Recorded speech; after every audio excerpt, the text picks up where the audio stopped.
Assalamualaikum warahmatullahi wabarakatuh. Bismillahirrahmanirrahim. Alhamdulillahirabbil alamin wa bihi nasta'inu ala umuri dunya waddin. Wassalatu wassalamu ala asyrofil anbiya'i wal mursalin wa ala alihi wa sahbihi ajmain amma ba'd.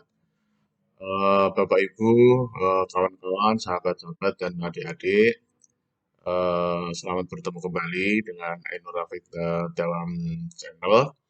Pada edisi yang ke-19 ini, eh, kita ingin menyampaikan terkait dengan kelanjutan dari edisi yang pertama, yaitu walakin solihin yada'ulah. Ya. Nah, sekarang bagaimana kira-kira kiat-kiat untuk mendidik anak agar menjadi waladun solihun yada'ulah.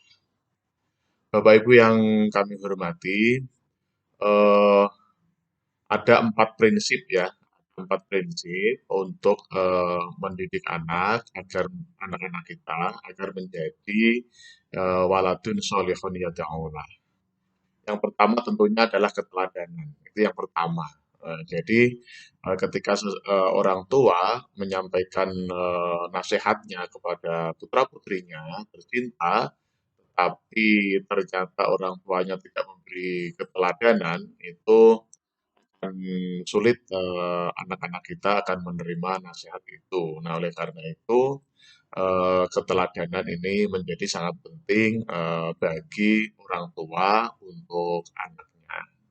Itu prinsip yang pertama.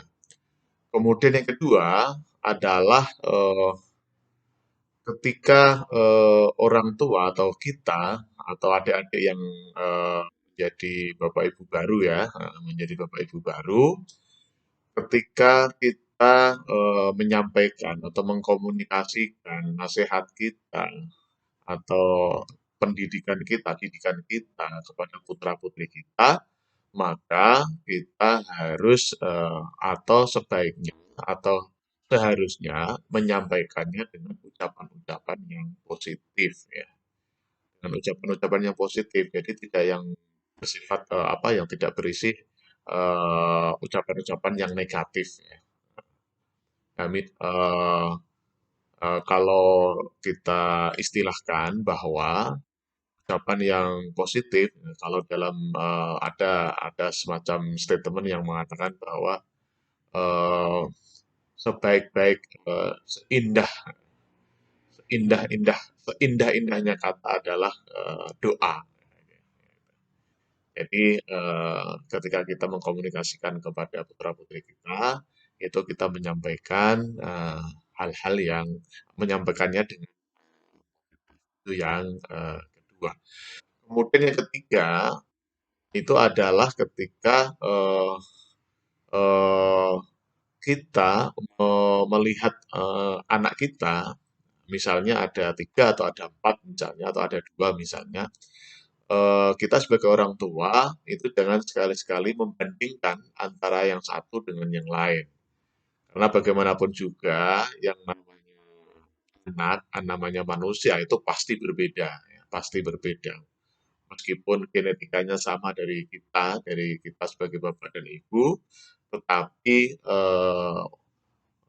sifat, watak, karakter, dan pemikiran itu anak-anak kita itu.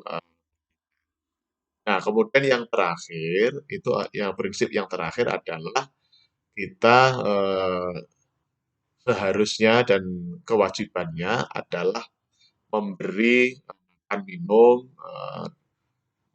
makan minum, untuk pertumbuhan putra-putri kita dengan barang yang dengan rizki yang halal.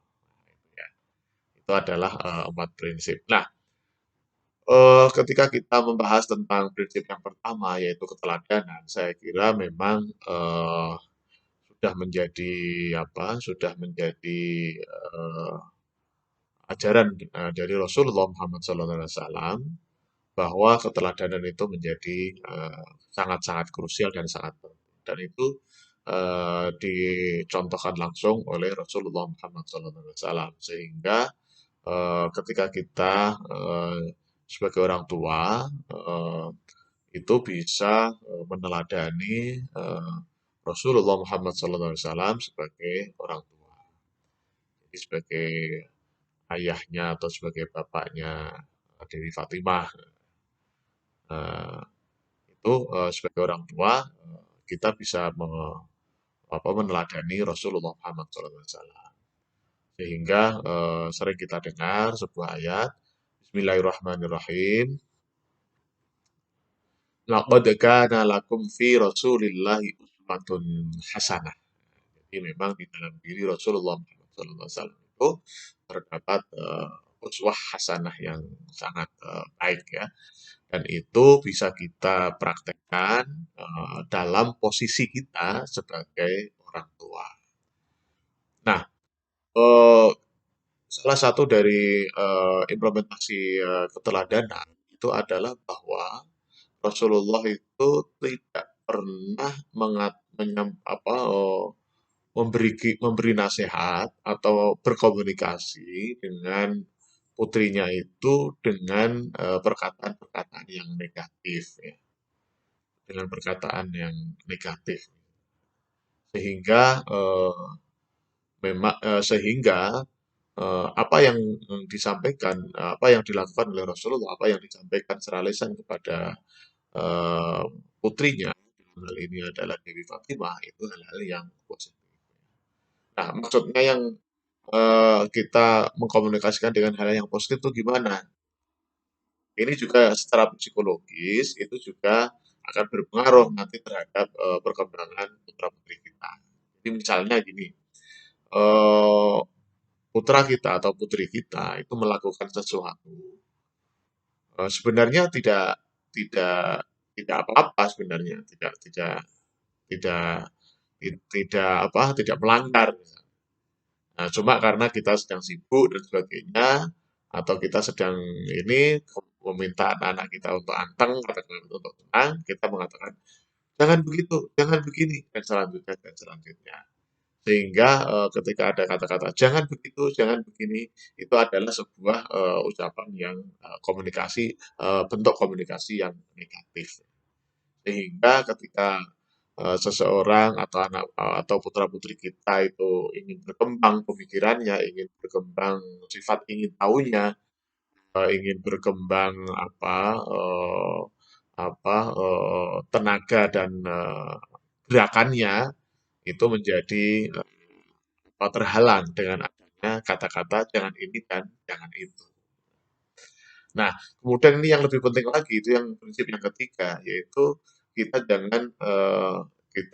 jangan membanding-bandingkan antara anak yang pertama, anak yang kedua, atau anak yang ketiga dibandingkan satu dengan yang lain. Karena yang namanya anak-anak itu secara psikologis itu akan mempengaruhi nanti di kehidupan remaja dan masa dewasanya. Jadi eh, misalnya membandingkan dengan kakaknya misalnya atau dengan adiknya. Oh itu itu misalnya itu tiru tuh adikmu yang begini-begini dan begini. Jangan begini dan begitu. Nah, akhirnya seseorang itu atau anak kita itu merasa dibandingkan dan dia menjadi tidak lebih baik daripada orang yang dibandingi tadi. Jadi misalnya anak pertama dibandingkan dengan anak yang ketiga, di depan anak yang pertama kita ngomong, anak yang pertama misalnya, misalnya si A, misalnya si A, kamu jangan begini, ikutin itu, tiru itu, anak yang nomor tiga misalnya, kan begini-begini dan sebagainya dan sebagainya. Nah, itu ucapan yang membandingkan antara satu anak dengan anak yang lain, terutama membandingkan bahwa dia lebih buruk, lebih jelek, lebih rendah, lebih mohon maaf, lebih goblok misalnya, itu sangat-sangat tertanam di dalam pikiran.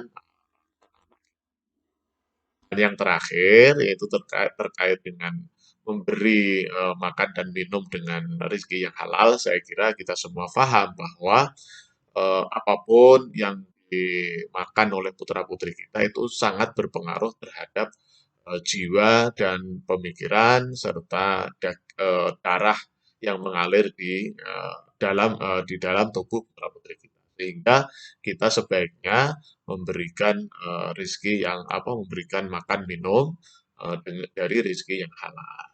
Nah, itu ya. Jadi ada 4 prinsip. Yang pertama adalah keteladanan. Yang kedua, ketika kita berkomunikasi harus selalu harus dengan komunikasi yang positif. Yang ketiga, kita tidak membanding-bandingkan antara satu anak dengan anak yang lain. Dan yang keempat, yang terakhir adalah memberi makan minum, suapan dengan dari rezeki yang halal. Barangkali demikian, mari kita ucapkan tagline kita, sukses di dunia, bahagia di dunia, sukses di akhirat, bahagia di akhirat. Amin, amin, amin. Terima kasih, mohon maaf atas kekurangan. Wassalamualaikum warahmatullahi wabarakatuh.